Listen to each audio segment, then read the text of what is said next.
मैंने ये कहानी एक पेशेंट से सुनी थी। ये काफ़ी समय पहले की बात है।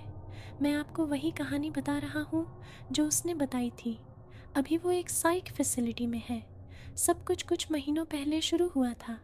मैं और मेरे कज़िन्स मेरे कमरे में छुपन छुपाई खेला करते थे। मेरा कमरा थोड़ा बड़ा था। हम हमेशा लाइट्स बंद करके खेलते थे। एक दिन मेरे माता पिता घर पर नहीं थे और हम बोर हो रहे थे। इसलिए हमने सोचा कि इस बार पूरा घर में छुपन छुपाई खेलेंगे, वो भी बिना लाइट्स के। हमें ये गेम बहुत पसंद था तो सभी कज़िन्स मान गए। हम 5 लोग थे।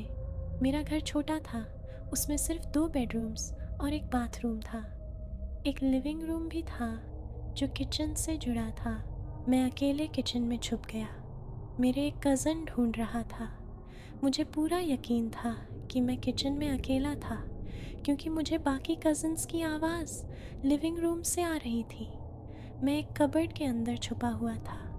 काफ़ी देर तक वहीं छुपा रहा। मिड समर था तो मैं बहुत पसीने से भीग गया। मैं कबर्ड से बाहर निकला और टेबल के नीचे छुप गया। मैं अपने हाथों से हवा कर रहा था।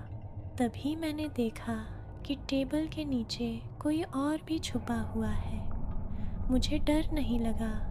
मैंने सोचा मेरा कोई कज़न होगा। मैंने उसकी पीठ पर हाथ रखा। मैंने सोचा वो लड़का है, लेकिन उसने कोई हरकत नहीं की, न पीछे मुड़ा। उसकी बॉडी बहुत ठंडी थी। खेलते समय एक दूसरे से बात नहीं करना आम बात थी, तो मैं वहीं छुपा रहा जब तक किसी ने लाइट्स ऑन नहीं की। अचानक लाइट्स जलने से मेरी आंखें चौंधिया गईं। जब मैंने ठीक से देखा तो मेरा कज़न वहाँ नहीं था। मैं हैरान रह गया। ये सब मुश्किल से 2 सेकंड के अंदर हुआ। कोई इतनी जल्दी टेबल के नीचे से निकलकर कमरे से बाहर नहीं जा सकता था। मेरे कज़न्स मुझे ढूंढने आए थे। उस रात जब हम सोने गए तो मैंने उनसे पूछा कि क्या कोई मेरे साथ था। सभी का एक ही जवाब था, नहीं। शायद 1 महीने बाद मैं अपने कमरे में पढ़ाई कर रहा था। मैं पढ़ाई की टेबल पर बैठा था। मेरे पेरेंट्स लिविंग रूम में टीवी देख रहे थे। मैं पढ़ाई पर पूरी तरह ध्यान दे रहा था। तभी मुझे कुछ सुनाई दिया। कोई मेरे बेड पर बैठा था। मैं पीछे नहीं देख पा रहा था और डर भी रहा था। मेरी आंखों के कोने से मैंने देखा कि वहाँ एक लड़का बैठा है। मैं ये बताना भूल गया कि उस वक्त मेरे कज़न्स घर पर नहीं थे।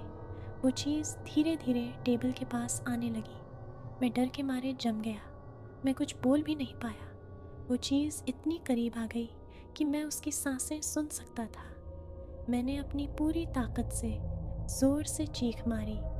मैं उस रात बहुत ज़ोर से चिल्लाया। मेरे पेरेंट्स दौड़ते हुए आए और मुझे सांत्वना दी। मैंने उन्हें लड़के के बारे में बताया। उन्होंने कहा कि ये सब मेरे दिमाग में था। शायद मैं बहुत स्ट्रेस्ड था। तीसरी घटना सबसे डरावनी थी। मैं एक दोस्त के घर ग्रुप स्टडी के लिए गया था और घर वापस लौटने में देर हो गई। जब मैं अपने घर से एक ब्लॉक दूर था तो मैंने पुलिस कार्स देखी। मैं दौड़ता हुआ वहाँ पहुँचा। एक बॉडी स्ट्रेचर पर बाहर लाई जा रही थी। एक पड़ोसी ने मुझे गले लगाया। मैं सदमे में था। मैंने उनसे पूछा कि क्या हुआ और मेरे माता पिता कहाँ हैं। वो रोने लगी। उसने कहा कि कोई घर में घुस आया था और उसने बचर नाइफ से मेरे माता पिता की हत्या कर दी। मैं सुनकर यकीन नहीं कर पाया। मैंने पूछा कि क्या उन्होंने उस आदमी को पकड़ा। पुलिस का सीधा जवाब था कि कई विटनेसेस ने देखा कि वो एक लड़का था। किसी तरह वो वहाँ से गायब हो गया, जैसे कि वो कभी वहाँ था ही नहीं। मैंने उनसे पूछा कि वो कहाँ जा सकता है, वो कहीं तो होगा। पुलिस कुछ दिन बाद मेरे माता पिता की अंतिम संस्कार के बाद मैंने अपने एक पड़ोसी से बात की जो उस रात के गवाह थे।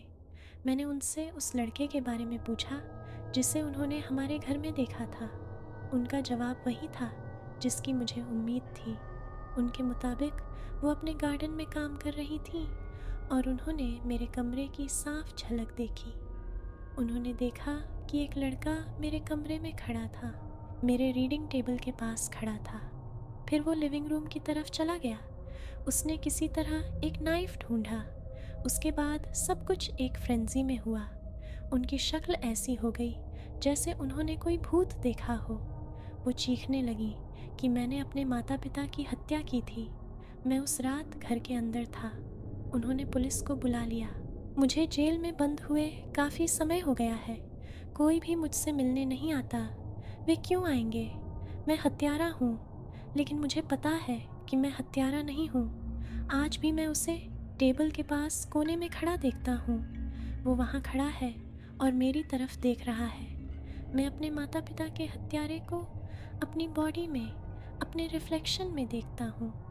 मैं उसकी कहानी की पुष्टि नहीं कर पाया, लेकिन मैंने सुना था कि उसने 13 साल की उम्र में किसी की हत्या की थी।